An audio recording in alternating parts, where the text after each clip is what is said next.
This Capitol Police thing's concerning me. So they got a $2 billion just recently? I think the funding was in the last year or so. But the point is they have a huge war chest. Who do they serve? Like, who do they report to? Well, they're supposed to be serving. Their job is to protect members of Congress, right? But I mean, this is kind of like, I don't know, whatever the local police department here is, and then they say we're going national. And we're expanding our operations nationwide, and we're also going to be bringing in Army equipment. So are they federal? Yeah. It's a federal... No, I'm actually not sure if they're technically... They're federal, yes. I think they are It's federal. A federal police force that they're expanding. They're a federal police force, but they're supposed to be relegated to the Capitol. This is but like now they're the nationwide. Stasi, man. The Stasi Po, the SS. Oh, yeah. Well, I mean, you have the... I mean Stasi... It's not like it. It just sounds like it could become something like that. The only issue with the Stasi thing is that you already have the NSA, CIA, the FBI, and about 17 other members to choose from. This could be the inception of a federal level police force intelligence agency beyond FPS or ICE. That's the concern. We have this quote. This is from Newsweek reporting on a press release from Capitol Police. Throughout the last 6 months, the U.S. Capitol Police has been working around the clock with our congressional stakeholders to support our officers, enhance security around the Capitol complex, and pivot towards an intelligence-based protective agency. That's right. Yep. The department said in a news release on Tuesday. This was about 2 weeks ago. Yeah. So California, Florida, planning offices around the country. Is this, you know, like you were mentioning earlier, Ian, the Mark Twain quote, history doesn't repeat, it rhymes. We look back at the easiest example of authoritarianism that is overused by millions of people, World War II Germany, the burning of, the Reichstag. Yeah, and then you had the Enabling Act, and then all of a sudden these sweeping laws were enacted. Opponents of the party were being rounded up. Look, a lot of people want to say things like, it can't happen here, right? Oh, it can happen. Even BuzzFeed is now saying that this Whitmer plot may not even have happened were it not for the FBI. And I think that's an actually unfair assessment. I think the fair assessment is it would not have happened were it not for the FBI. We're looking at the Capitol Police in response to 1-6. We get these news outlets tweeting Donald Trump's failed attempt to overthrow the government. Like, they're just using the most psychotic language. And now we have the law enforcement apparatus being constructed. Am I supposed to sit here and assume this is not going to be like every past authoritarian regime that has used a crisis to create an ideological law enforcement force? Or do I see them screaming of the insurrection and then expanding Capitol Police nationwide and think to myself, this is a federal police force that is going to be acting like an intelligence-based protective agency? That's right. How long until they start going after material support for the insurrectionists? How long until they start going after the incitement of the insurrectionists? Hey, incitement's a crime, right? It's happening now. In Michigan, Whitmer State, you have the Attorney General, I think Dana Nestle is her name. And Republicans supported this, by the way, but there's now an effort to investigate people who are fundraising on what AG Nestle says are false claims about the election being stolen. In effect, this could criminalize fundraising efforts to secure an independent election audit in Michigan.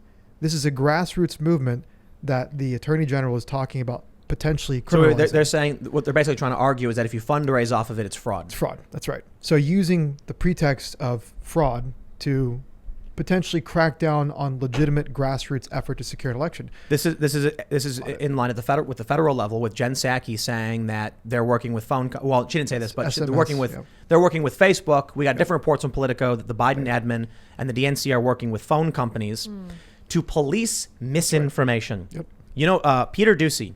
I said Steve Doocy accidentally. Peter Doocy. Steve is the guy who's dead, I think. Peter Doocy made a really, really good point when he was getting into that exchange with Jen Psaki. He said, there is a video of Dr. Fauci from 2020 saying not to wear masks, and it's still on Facebook right now.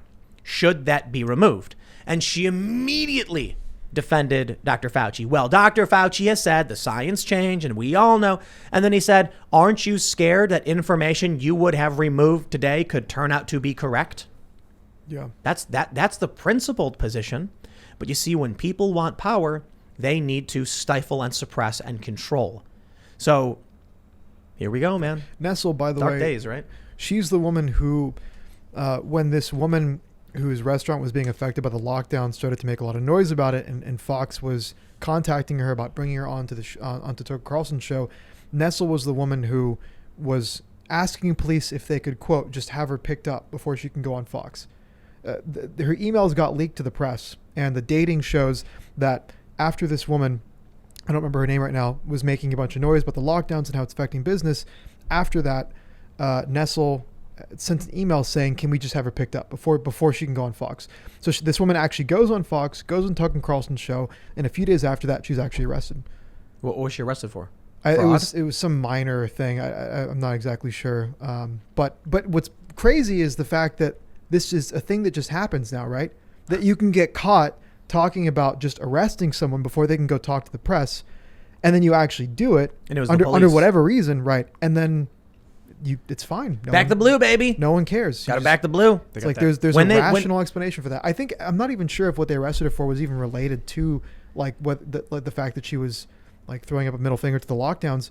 But the point is, regardless, they arrested her as Nestle said they should. Kind of just to send a message, right? It's just bizarre to me. Well, I guess it's not bizarre because it's 2021, but still, it's a thing that happens and everyone is just fine with. Like this, yeah, this is how we do things now. How funny would it be if just all the populist right conservatives just started saying we all agree now abolish the police is the right move, we were wrong.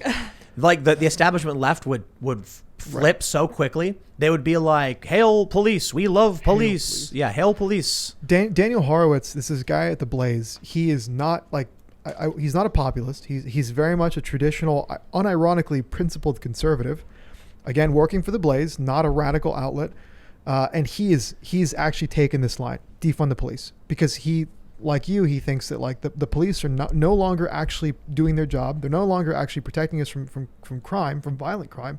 They're in fact now just kind of acting as the enforcement arm of the Democratic Party. It's because I think, for one, I've talked to a lot of cops. I've gotten emails from a lot of cops. The good ones quit. Right away, they were like, I won't do that. That's the line. Yeah. And now what's left are these a lot of people who are scared to lose their job, and a lot of cops who aren't actually doing any work. So to those guys, I'm kind of like, well, I guess when you're taking taxpayer money and doing nothing, it's kind of a problem. But it's better than enforcing unjust laws. Yeah. But you do have a lot of cops who are just like, I don't care. I'll arrest anybody that my boss points the finger at. There was that video in, I think it was Portland, I'm not sure, where a bunch of Antifa are like walking towards a guy yelling at him. One guy's got some kind of like stick. I don't think it's a machete. I think it's a bar or something, crowbar. And there's a guy walking backwards with a baseball bat. The cops grab, and the guy drops the bat, gets on his knees, puts his hands up. The cops arrest him and then apologize to the Antifa people. Yeah. And start saying really nice things. I'm so sorry. Bro, at a certain point, these conservatives need to realize that the cops are being replaced by Black Lives Matter. And it's funny because when I've said before, we should defund or abolish the police, people are like, Tim, then national police will come in and then the feds will control it all. And I'm like, dude, the left already has the police. The cops took a knee.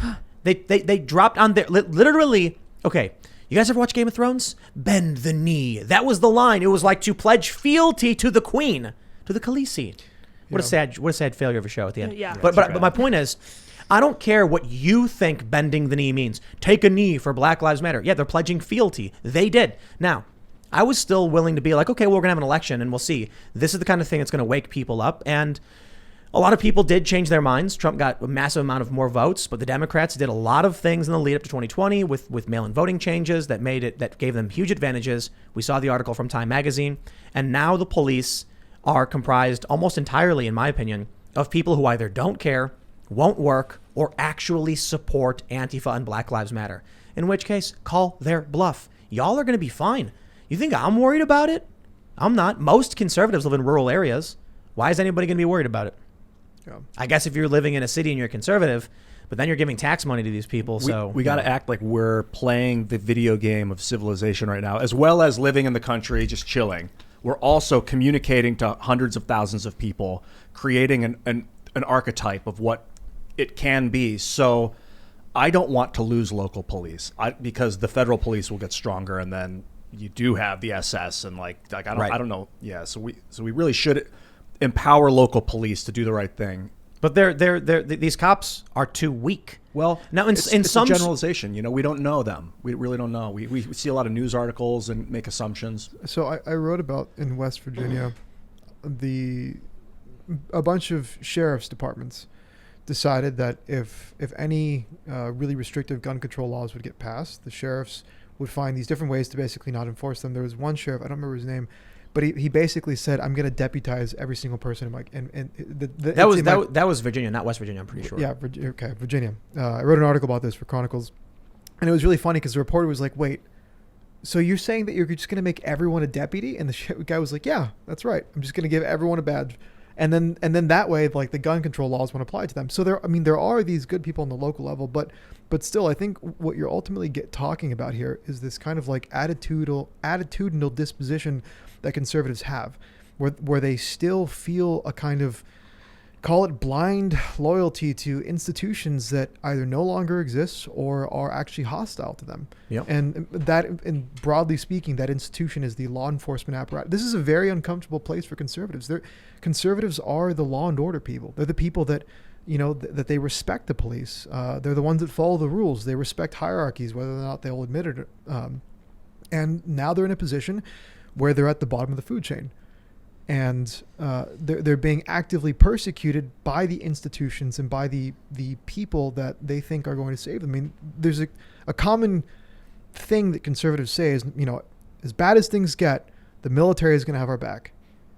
Mark Milley says, Mark Milley says that's not the case. And so if you're a conservative who for your entire life, you've been rah-rah, the Pentagon, back the blue, now, like, the guns are pointed at you. And I think so. So you're right. There's a discussion that needs to be had, and I think we're only just beginning to have it about the role of law enforcement right now, where it is hyper politicized, and you've got police chiefs in huge cities who are no longer really cops; they're just bureaucrats, and they're not in this for public safety; they're in it for themselves. Thanks for checking out this clip from the Timcast IRL podcast. If you want to see the full show, come back to this channel, youtube.com/TimcastIRL, Monday through Friday at 8 p.m., where you can leave comments and super chat, and we actually will read your comments on the show. Don't forget to like, share, subscribe, and if you want exclusive members-only content, segments you can't get anywhere else, go to timcast.com, become a member, and we even have full bonus episodes. Thanks for hanging out, and we'll see you all next time.